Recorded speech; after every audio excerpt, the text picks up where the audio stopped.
நம்ம Ashwin sweets and snacks export பண்றதுக்கு 7373041434 மற்றும் www.ashwinsweets.com கான்டாக்ட் பண்ணுங்க.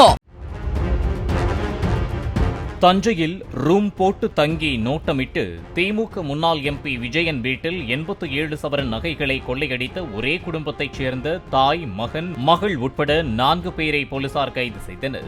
தமிழக அரசின் டெல்லி சிறப்பு பிரதிநிதியாகவும் திமுக விவசாய அணியின் மாநில செயலாளராகவும் விஜயன் பொறுப்பு வகித்து வருகிறார்.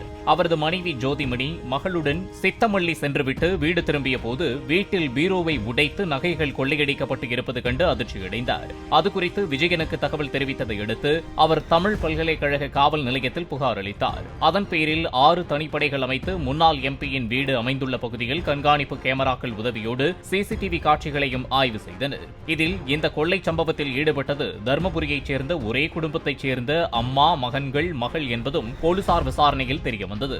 அதன் பேரில் தர்மபுரி ரயில் நகரைச் சேர்ந்த முகமது யூசுப் என்பவரின் மனைவி ஃபாத்திமா ரசூல், மகன்கள் சாதிக் பாஷா, மொய்தீன் ஆகிய 4 பேரையும் கைது செய்து நகைகள் அனைத்தையும் பறிமுதல் செய்தனர். மேலும் இதே குடும்பத்தைச் சேர்ந்த தலைமறைவாக உள்ள ஷாஜகான் என்பவரையும் போலீசார் தேடி வருகின்றனர். தஞ்சையில் ரூம் போட்டு நோட்டமிட்டு கொள்ளையடித்தது விசாரணையில் தெரியவந்தது. நம்ம Ashwin sweets and snacks export பண்றதுக்கு 7373041434 மற்றும் www.ashwinsweets.com கான்டாக்ட் பண்ணுங்க. பிளே ஸ்டோர் மற்றும் ஆப் ஸ்டோரில் இருந்து பாலிமர் செயலியை QR கோடு மூலம் பதிவிறக்கம் செய்யுங்கள். செய்திகளை உடனுக்குடன் பெறுங்கள்.